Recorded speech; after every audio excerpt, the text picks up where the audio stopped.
Welcome back! Right, 6 deadly funny facts.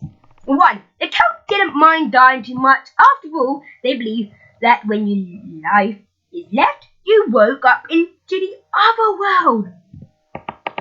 The trouble is that you could also die in the other world. Then you were reborn into this world. Then you die and go to the other world. Then you were born. Then you die. Once you've done this, you will know how a yo-yo feels. Is this world the other world, or other worlds, or the other worlds this world? I think you're confused a lot. 2. The Celtic day began at nightfall and ended with the fading light.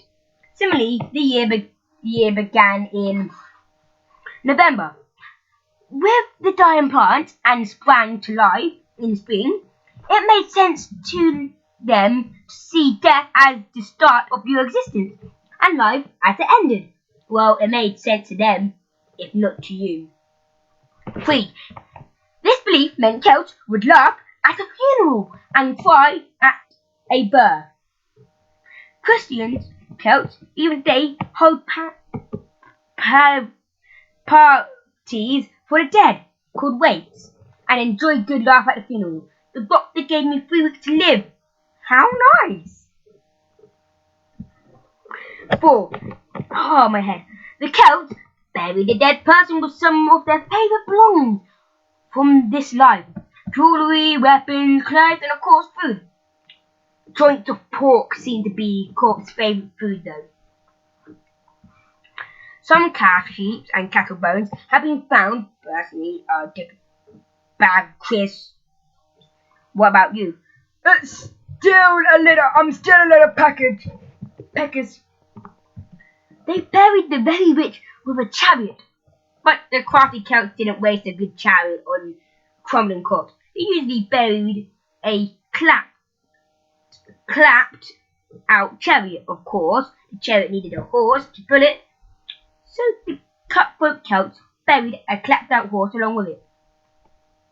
Archaeologists can tell the state of the horse by its condition and the state of its bones and teeth. 6. One wealthy Celtic was buried with 40 litres of Italian wine. Just as well, the Celts didn't have breath tests, or he'd be banned from driving the chariot before he even got to the afterlife. Do you have any wine left? Nope, we buried a lot. Looks like he'll be having more fun than last. Then. Weird War. The Celts were fierce fighters. Some of them, stories about Celtic wars, are reported by the Roman historians, so they are usually believed. Why is it that people always believe horrible historians? In fact, the Romans probably exaggerated a bit to make their own stories look better when they defeated the Celts. Yeah. Wait.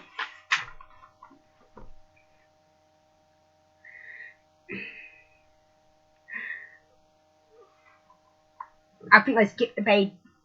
No, I didn't. Okay. 1.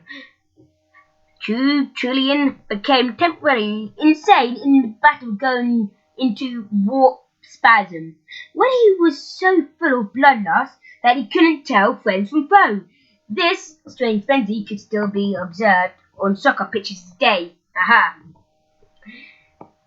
The early Celts warriors fought with no clothes on, except perhaps a gold band around the neck called a torque. They didn't believe it wearing armour. The Celts knew the gods would decide they would die that day. All the armour around the world wouldn't protect them. The Romans were protected by armour and underpants. I was trying to get a picture, but it's very hard to find one. I will edit one in though. I'll find one and I'll edit it in and you'll see what I mean. I'll give it some time. 3. The Celts were very bad losers. If they looked like losing, they'd kill themselves. This kind of act saved their enemies the trouble. In one cheerful Roman state at Celtic warriors is shown plunging a sword in his chest with one hand while holding his dead wife in the other. He already had killed her to save her from capture. Hope she was grateful. I don't know what you're smiling at. You're next. No, because if you kill yourself, you can't kill her. 4. The crafty Celts were great riddlers, riders, and invented a special saddle for fighting. They had no stirrups for their feet, so they had always been a danger of riders falling off. The Celt saddle of the 2nd and 3rd centuries BC had 4 high bumps, pommels in the posh word, that were gripped with the legs. That left hand one free to guide the horse and the other to hold the weapon. 5. In 32 AD, an army of 50,000 Romans defeated 250,000 Celt guerrillas led by the trouble was the Celts ran wild in battle and fought as individuals. The Romans worked as a team and won. Well, of course. If we work together, it's more better. 6. The Celts liked fighting so much they didn't just fight against enemies, they fought against each other. They also had a bit of fun fighting for other people. As far away as Egypt, Greece, and Asia Minor. 7. The Romans were particularly shocked by rebel British leaders. Burga, when her husband died, he left his land to Emperor Nero and his daughters. The emperor wanted it all and had Boudicca and the daughter flogged. Big bad bulls attacked Roman towns, and he especially threw women prisoners. They were executed, and bits of their bodies were cut off and stuck in their mouths. Okay. They then had a sharp wooden stake pushed through their bodies and were hoisted up for everyone to see. This nasty hobby became really popular 1,400 years later, when a certain Count Dracula of Romania used it against his enemies. 8. And taking about Romania, a Celtian helmet found in Sintimes, Romania, has a large model bird perched on top of it. On top, its wings are spread as a hinge in the middle, so they can flap up and down. Historically, the Cyprian would only wear it on an important occasion, not in battle. It's a bit like Long John Silver having a parrot on his shoulder, only not so messy.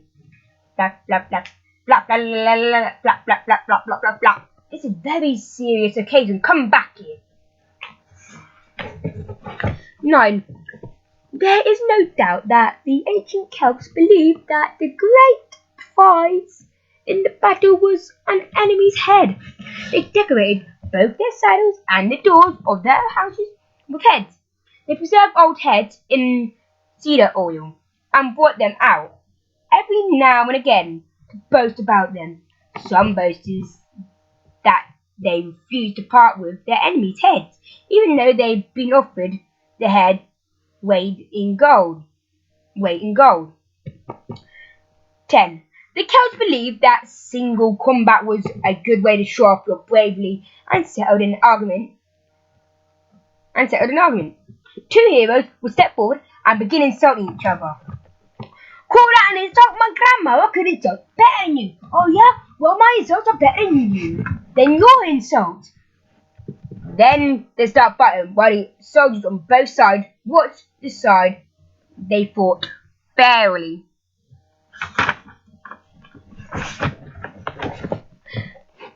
So I'm going to have to cut this short. Normally it's like 20 minutes. I'm going to have to cut this short. I'm sorry for everyone. I'm going to have to cut this short. Sorry. Because